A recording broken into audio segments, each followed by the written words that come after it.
these people are so like awful that they don't even realize they need to lie about the scam. So it didn't even make sense what he was saying. But then I figured out, oh, he was trying to get a Google Voice number with my phone number, but he couldn't. Luckily, I already had one. So hi, I'm Kim Tolson, and I'm the traveling therapist.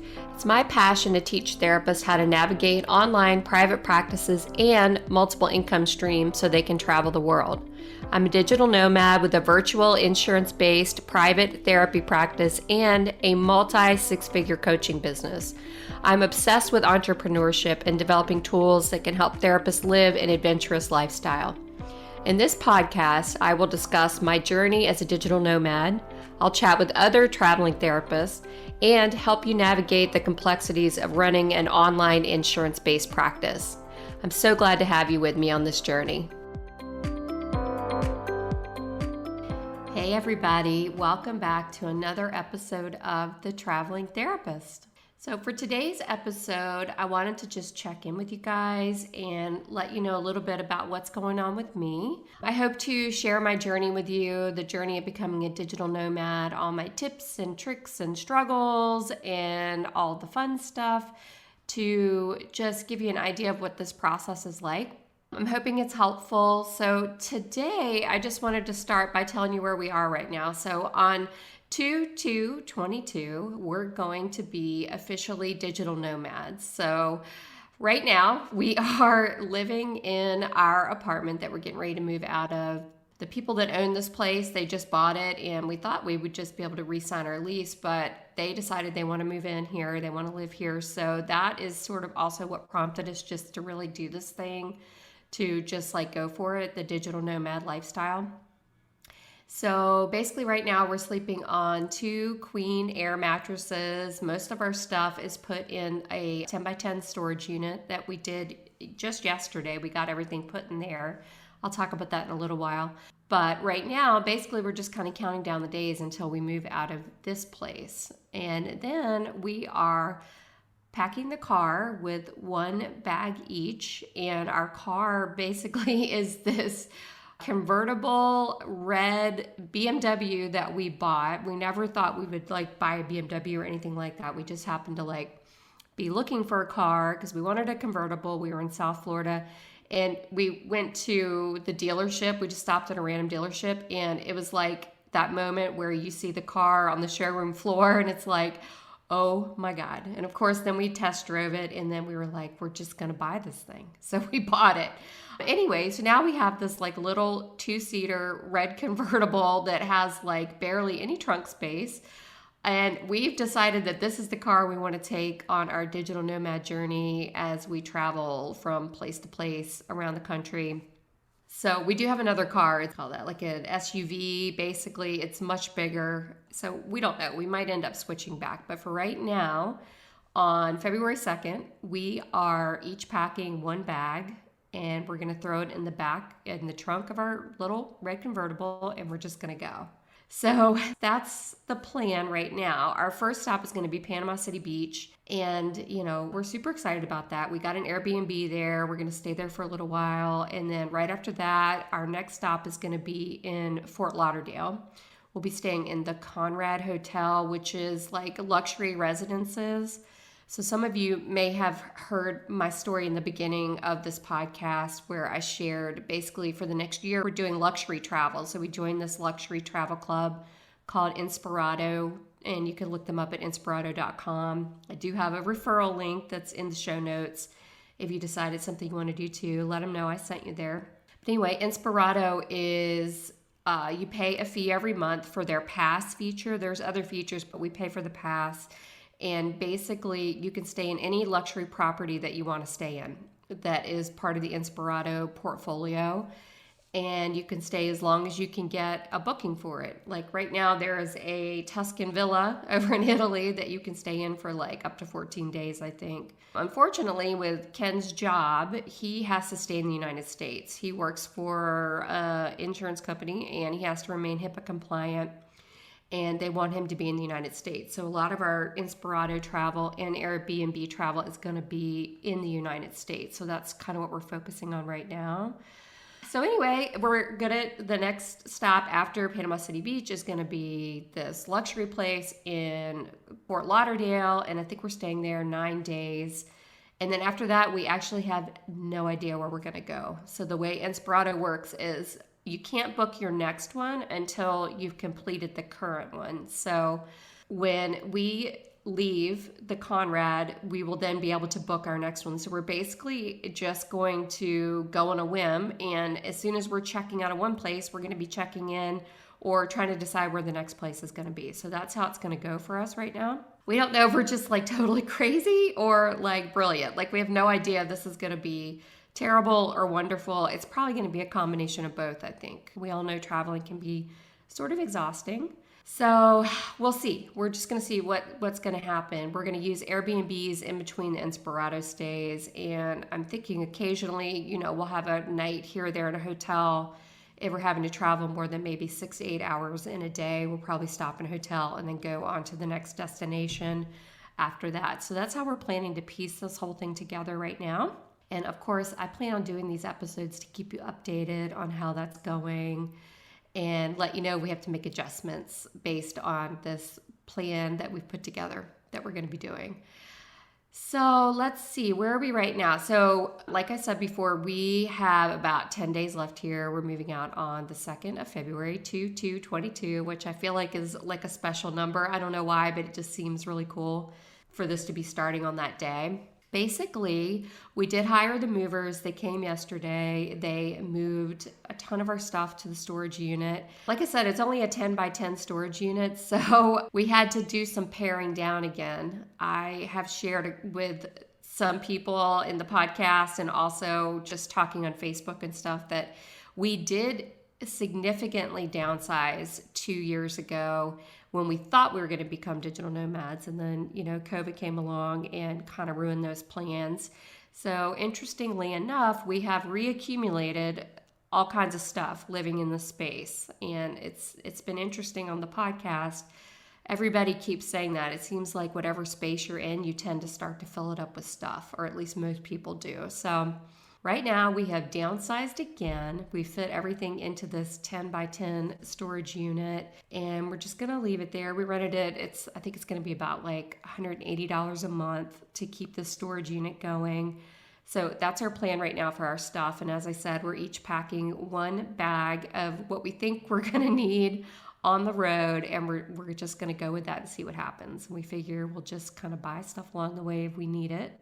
I would like to note, yesterday when I was in the storage area and these movers were putting everything in the storage unit, I was feeling super anxious. I was like, oh my God, I don't know. Is this just like totally crazy to do this thing?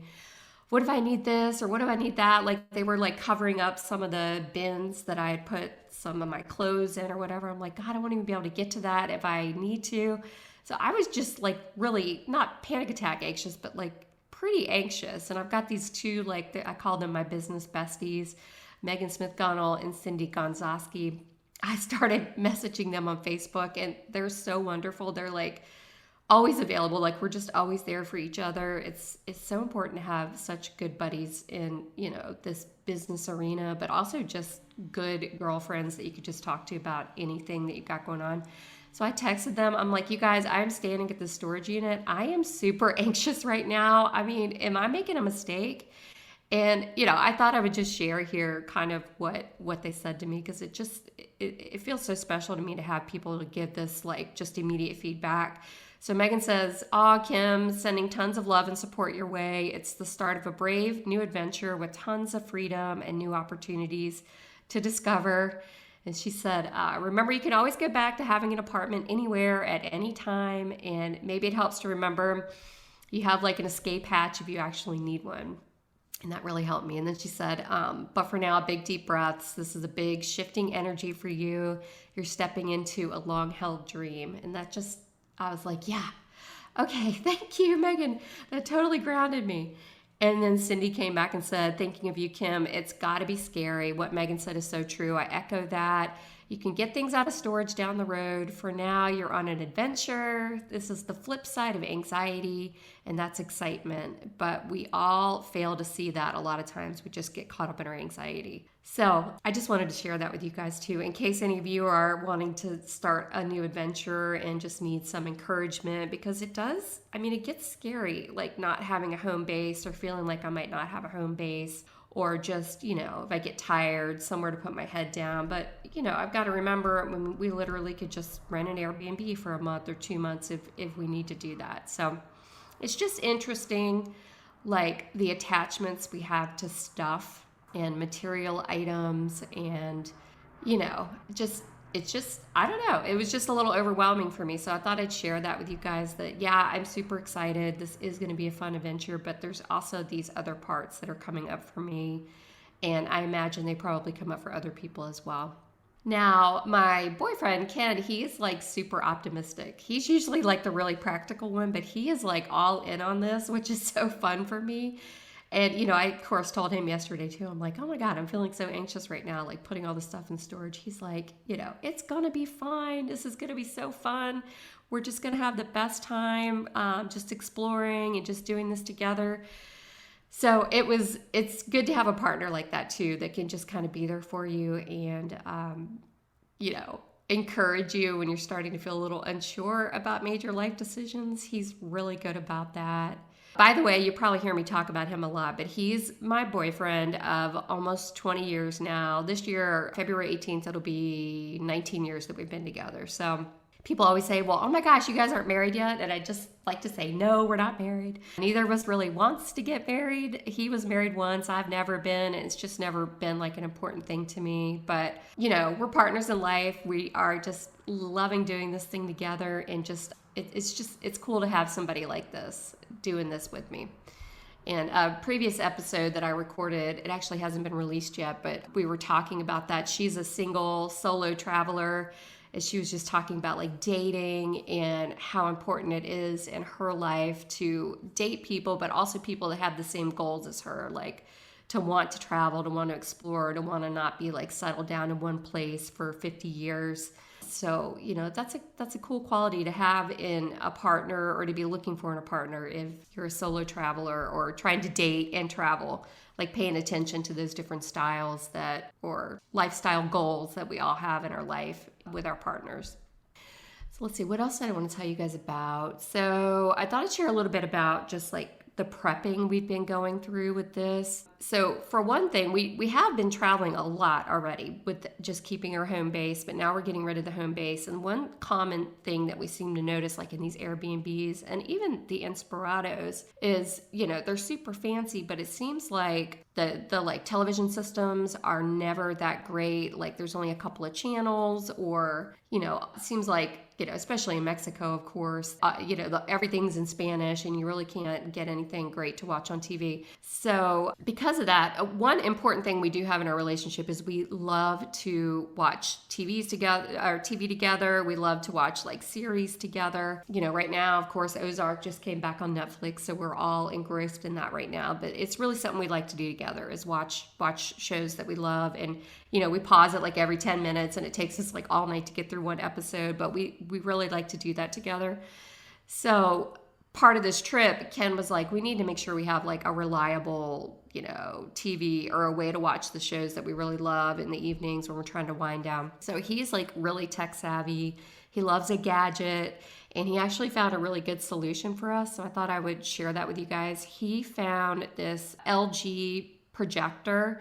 He said it's an LG full HD Cinebeam projector, which means nothing to me, but he found it. It's like 6 inches by 6 inches by 2 inches, and it weighs 2 pounds. So it's this really light projector, but he bought that, and we've tested it out, and it's basically like you can project it on any wall, and it's like a huge, great big TV screen, as big as you really want to make it, and you could take that with you. It's so small, it just fits like right in your carry-on, really. So we've got that going, and we have like a Google Chromecast where you can attach it to it. You can have all your stuff already DVR'd, and then he's got like a Bluetooth speaker that he can hook up to it too. It has a speaker, but he's like I said, he's real techie and into gadgets and stuff. So he's got a Bluetooth speaker. So we got the whole setup going on, and he's very excited about that. I think he even ordered like this really lightweight tripod thing to put it on, but I haven't seen that part yet. So I leave this stuff up to him, which makes it real nice because, we've got this familiar thing that we'll be taking with us that gives us a lot of comfort and joy to these different places. Let's see, what else did I want to tell you guys about? So the Airbnbs and the Inspirados, I talked a lot about that. That's our goal right now, how we feel like we want to manage this whole thing. So a couple of things we've been doing with the Airbnbs are you can share basically a wish list or like a place list. I think they call it a wish list with people that you're traveling with. So we're sharing a mutual list, and basically we are doing it for different weeks of the month, and we're going through and we're just saving these properties that look like they might be somewhere that we want to stay, basically, like up in the Panhandle, like the Panama City Beach area. There's a ton of super affordable Airbnbs. So we're kind of like just saving all these places. So when we are ready to go on the spur of the moment, we've already sort of done the research around that, and we've got these places saved. There are some parameters we're trying to follow to make sure that it's a pretty smooth transfer into these places. And, we're not like hurting for money or anything, but we do want to stay within a budget. So we're definitely setting the price parameter of under $130 per night for each place that we're trying to stay. That's our search criteria. We're making sure that they are super hosts only. We always check either waterfront or beachfront because we want to be right on the water. Like, that's a huge, important goal for both of us. We always read the reviews of these places because if you really get in there and look at maybe like 5 or 10 reviews, you can see what's really going on with the property. We really like scrutinize the pictures. Like, we'll kind of look together. We'll be like, what is that? That place looks kind of dirty or dingy, or no, we don't want to stay there. So we really scrutinize the pictures. A funny story. One time where were we? We were in Savannah, Georgia, and the woman had said, in the description, it's palmetto bug season, so there may be some palmetto bugs. We did not know what palmetto bugs were. When we got there, this place was like infested with palmetto bugs, which basically are these huge cockroaches. So, we had that.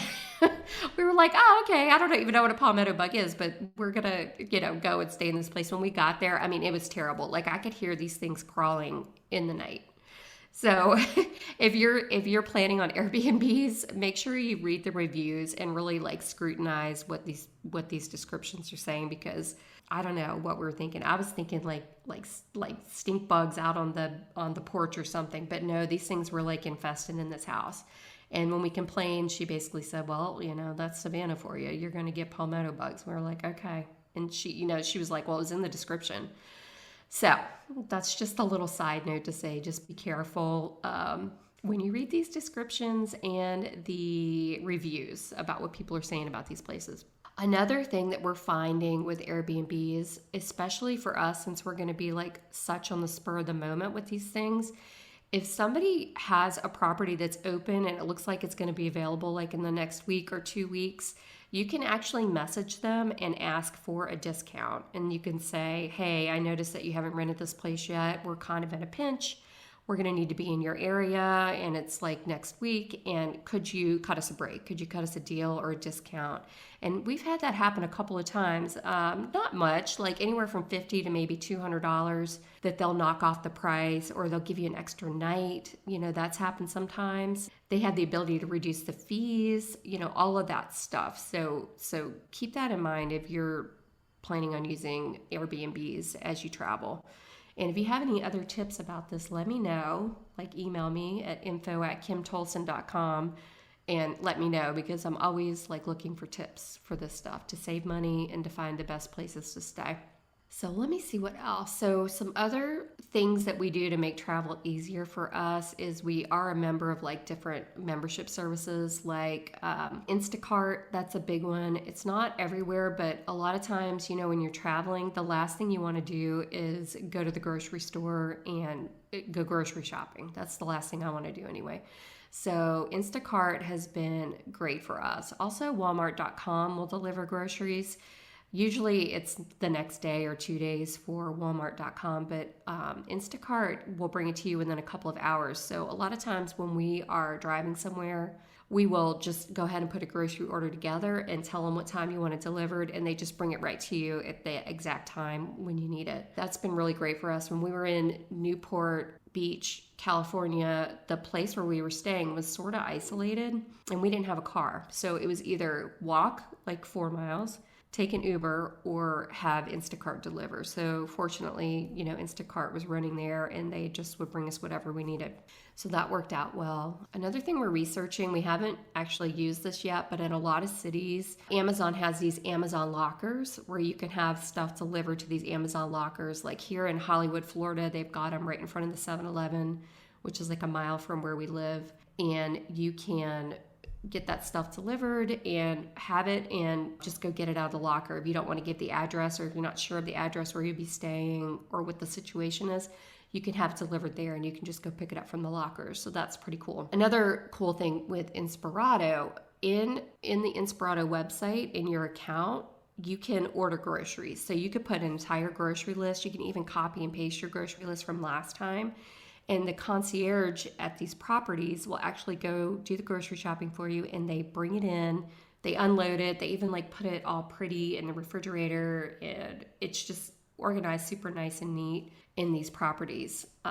So if you're staying in one of the properties that's actually home with a kitchen, they'll do that for you. So we've used that a couple of times, which worked out really well. Another thing is DoorDash. We do use that sometimes. I have celiac disease and I have to be really careful, so I can't use it as much, but Ken, he'll order a DoorDash from just about anywhere and get a meal delivered in about 20 minutes if, we're hungry and we don't feel like cooking, or we're in a hotel and we don't feel like going out to eat. Because that does add up. If you're like in a hotel, or even the Inspirato hotels, a lot of them are so nice, but the restaurants in there are super expensive. So sometimes you don't want to just eat there. You want to find a cheaper way to do that. So that's an option. And what's some other stuff we're doing? Let's see. So Ken did buy some like cases off of Amazon of travel size products like toothpaste and like little shampoos and stuff like that we're just keeping in our storage unit. So we figure we'll just kind of re-up when we come back through, because we do plan to come back to South Florida every couple of months at least, because we love it down here so much. So we'll be hitting the storage unit to kind of re-up with that stuff. It's cheaper if you buy it in bulk. I've recently discovered packing cubes, which I'm loving. You buy these packing cubes and you can just shove all the stuff in there, but it keeps it really organized, like my pants, my t-shirts, my dresses, my like toiletries and all that stuff. You can put it in these little different packing cubes and it just keeps it organized, instead of like just a big suitcase you just open and just everything's all over the place. It kind of keeps it straight and packed neater. So I'm using those on this trip and I'm excited about that. The next sort of hurdle we've been trying to figure out, like I mentioned before, is we do have 2 cars. So we're going to take the convertible, but the other car, we're not exactly sure what we're going to do with that car, because you can't just like leave it parked in a residential neighborhood for a month or 2 months. I guess you could, but you run the risk of somebody towing it, not knowing whose car it is. So I found this app called way.com, and I'll put this in the show notes in case you want to check them out. But it basically is an app that helps you find long-term cheap parking wherever you're traveling to. So down here in Fort Lauderdale, I used the Way app, and I found a couple of different parking lots. Some are in front of storage units, some are just like monthly parking spaces. They also utilize the long-term parking at airports, which can be pretty cheap. That's another option too, like $6, a night or something like that to park your car long-term if you want to do that. So we're going to try these different ways. We're probably going to use Way.com, and we may use long-term parking at one of the airports or a storage unit. We haven't quite decided that yet. We've still got 10 days to figure out what to do with that other car. So that's what we're doing for that right now, because, it gets a little complicated. Like, do we sell the car? Do we keep the car? What do we do with this? And are we going to need to switch and not use our convertible to drive to California. We might want the SUV instead. So another solution Ken thought of was drive the SUV out to like California or Arizona, because there's a lot of Inspirados and really cool places out there we want to visit, and just leaving it at one of the airports out there. And then when we fly in, grab our car from the long-term parking at the airport and leave our convertible like down here in Florida somewhere. So that's another option that we're thinking of. Let's see, what else did I want to tell you guys that we've been doing? So originally when we moved and before we reaccumulated all of our stuff, we were selling stuff on Facebook Marketplace. That was a really good option for me to sell things. I sold a ton of stuff before, and this last time I started to sell stuff again. I was like, well, I'm just going to sell some of this that I'm not going to want to store. And, I sold about maybe $600 worth of stuff that, I just didn't need anymore. And I wanted to tell you guys about one thing that did come up with this, just a like disclaimer or a tip or whatever. There are scammers everywhere. It's insane. So I listed a couple of things on Facebook Marketplace, and immediately I'm getting these messages back saying, hey, give me your phone number and I'm going to text you, and I want you to text me back the 4-digit code so I can make sure you're a real person and you're not some scammer trying to sell me something on Facebook. And I was like, oh, okay, whatever. I'm a real person. I don't care. So somebody messaged me and said, what's your phone number? So I gave him my phone number, and I was like, okay, I don't know. I gave it to him. He texted me. I texted him back with the 4-digit code that he sent, and he said, oh, that one doesn't work. And I'm like, what do you mean it doesn't work? And then I didn't hear anything from him again. Sure enough, 10 minutes later, here comes another message, same thing. And then another after that. I probably got like 15 of these throughout the day of these people doing this scam. So we were like, what the heck? We don't even know what the scam is. Like, how does this even work? So we Googled it, of course, like this Facebook scam. And basically what they're doing is taking your phone number, and they're going over to get a Google Voice phone number, which you have to have an original phone number for them to give you like a fake number. So they're taking our phone number and they're trying to set up these fake Google accounts, basically, so they can use that fake Google number to scam people. But they're doing it under your phone number. So it's like it's like a scam, basically. So they can use these phone numbers to scam people, and it all traces back to you and not them.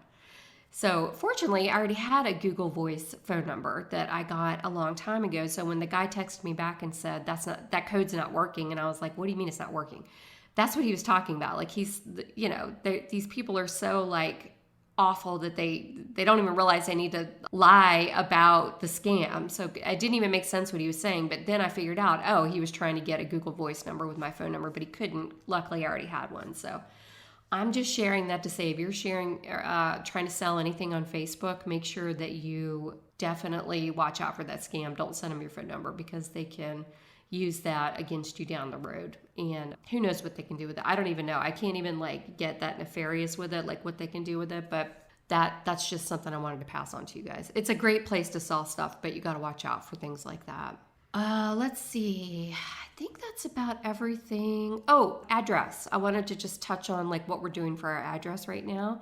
So basically, when you become a digital nomad, there are a few places that will not allow you to have like a virtual PO box, or like, I use a virtual address for my therapy practice, basically. So everything goes to this. It's a PO box, but it looks like a street address.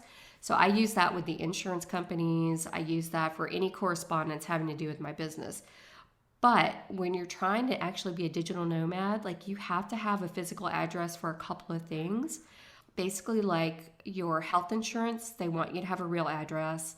Your car insurance, they want you to have a real address. Your bank account and your credit cards want you to have a real address. So I've had a couple of things get rejected because I did try to run my credit cards through my virtual address, but that didn't work for two of them. Two of them, they didn't say anything about it, but two of them, it didn't work, and they declined to let me use that address. Another thing is like Google My Business. If you're trying to have a Google My Business account, which, people do recommend that you have that, especially for a therapy practice, because the SEO is so good with that. That was another one that got rejected. I couldn't get the postcard to be sent. They literally want to mail you a postcard to confirm that you're a real person with this Google business. So those are the things I found that you need an actual address for.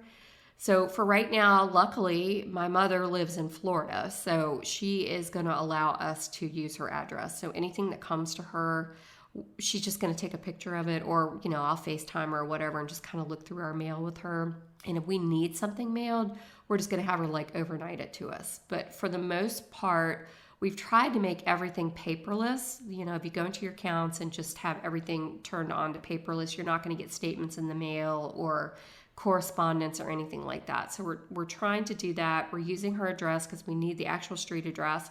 But other than that, that's how we're handling the address right now. I don't know if that'll continue to work down the road. We are going to pay her because, I just feel like it's kind of a hassle. So we're just going to pay her about $100 a month to just manage the stuff for us, so it's not too cumbersome for her. So if you could find someone that'll give you an address, that's what we're doing right now. If you have a better solution, if you are a traveling therapist and a digital nomad and you've got something that's working, let me know. I'd love to know what's the best way to do this.